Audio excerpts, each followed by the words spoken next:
哇！窗口位呢邊有好大條裂痕喎。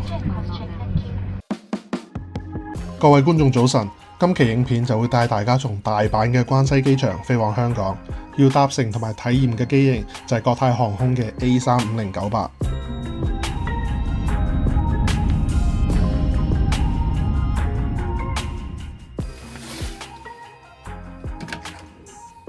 今日關西機場嘅早機時段咧就已經非常之繁忙，託運行李加埋個普通安檢排隊都排咗成個鐘。咁關西機場嘅免稅店係開早上6點半嘅，所以過完安檢之後依然會見到有好多人喺度購物。大阪嘅機場呢度呢，就有張免年費嘅 KIX ITM 會員卡可以喺機場申請，咁用呢張卡喺免稅店買嘢會有額外嘅3到5% 折扣。所以咧，呢個都有可能係好多人離開大阪之前瘋狂掃貨嘅原因之一。實在太多人啦，除非好想買嘢啦，如果唔係行一陣就已經冇晒買嘢意欲啦。呢度有間 A5 和牛拉麵喎。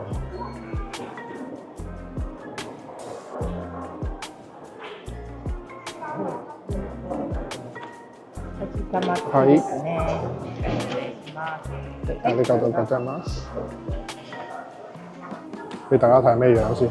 買咗個 A5 和牛拉麵配隻蛋，3900yen。個湯底甜甜地，不過好飲。試下個 A5 和牛先。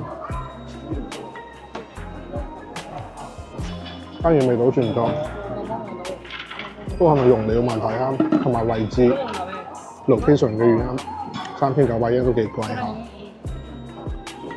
第一次早餐食得咁 heavy 嘅，其實佢入邊得3片 A5 和牛，雖然比較油膩啦，但係佢都唔算好重味。由於關西機場嘅 Terminal 1係全球最長嘅航站樓，所以有啲閘口搭輕鐵過去係會方便啲嘅。咁而家見到嘅呢架就係今日嘅國泰航空 A350-98，成架機總共有280個座位，當中有38個係商務艙。28個特選經濟艙同埋214個經濟艙座位。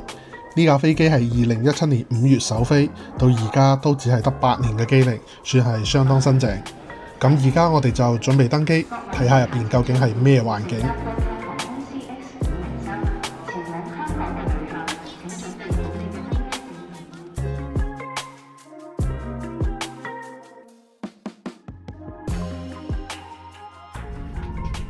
我今次選擇嘅座位就係 63K， 喺經濟艙後排右邊靠窗口嘅位置。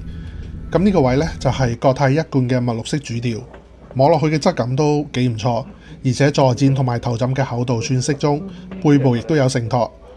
雖然成個位就唔算話係好軟熟，不過都算係中規中矩。國泰嘅經濟艙基本上都係劃一32寸嘅腿部空間，所以如果你身材比較高大嘅話，坐落去係會覺得有啲窄嘅。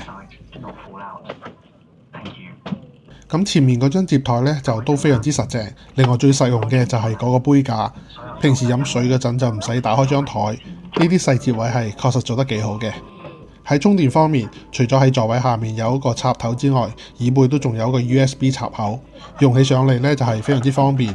國泰另外有一樣做得非常之唔錯嘅地方，就係佢嘅娛樂系統，除咗界面簡潔易用，劇集電影都非常之豐富。特別係今日呢程只有4個鐘左右嘅航班，咁睇一兩出戲就差唔多到，會令成個行程輕鬆好多。咁喺呢度講翻少少，雖然呢架 A350-98有8年嘅機齡，不過以飛機嚟講就唔算係舊嘅。但老實講，喺機艙入邊就已經有好多歲月嘅痕跡，就例如我坐呢個窗口位旁邊個牆板就有一條非常之深同埋長嘅裂痕。肉眼望落去都幾明顯下，唔知係因為材料嘅老化定係之前有受到啲咩撞擊，再加上機艙嘅其他位都有啲凹凸痕，感覺上喺保養方面真係有待改善。始終國泰都係一間比較有口碑嘅航空公司，見到機艙有啲位殘舊，多少係會有啲落差嘅。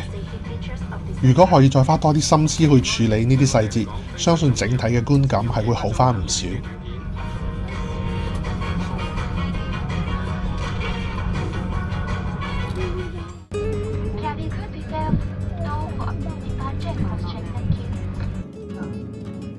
Goodbye, Osaka。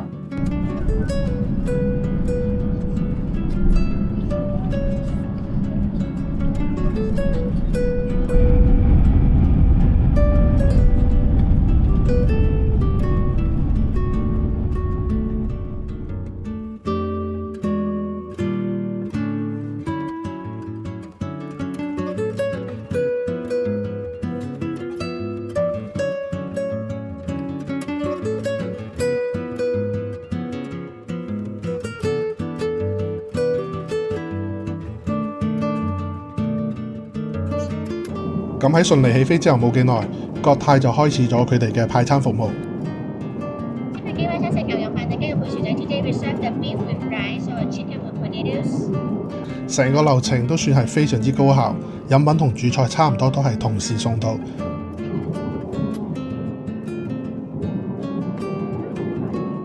今日嘅午餐就有2款選擇，一個係雞肉配薯仔，另外一款就係牛肉。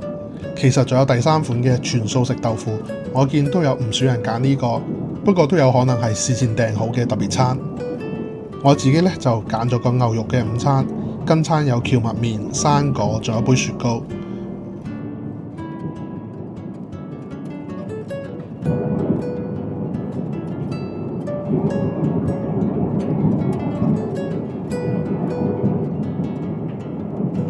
好啱嘅牛肉，不過始終可能因為係飛機餐啦，牛肉係提前整好嘅，雖然已經切得好薄，但係因為國泰嘅主菜呢，一般係加熱到係拎唔上手，需要放低攤凍一陣先食得，所以呢，牛肉嘅口感呢係會有少少偏硬嘅，但味道方面係唔差嘅，整體都算係 OK。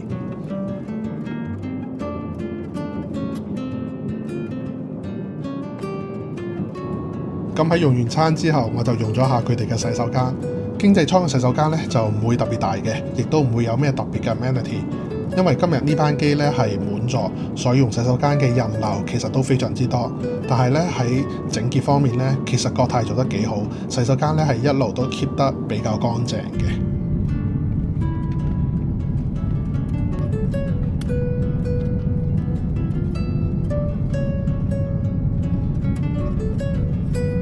4個鐘真係話咁快就飛完啦！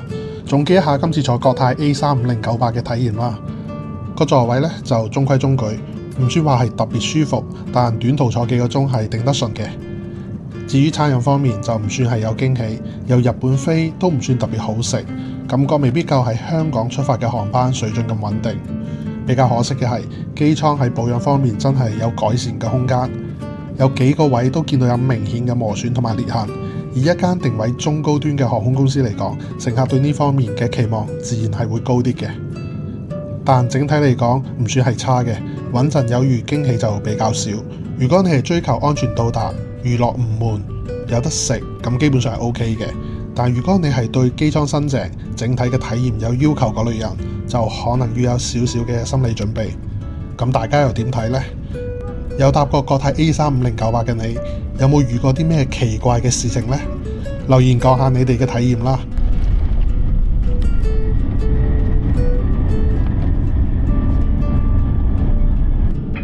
Welcome to Home Hong Kong. For your safety, please remain seated with your seatbelt fastened until the signal sign has been turned off.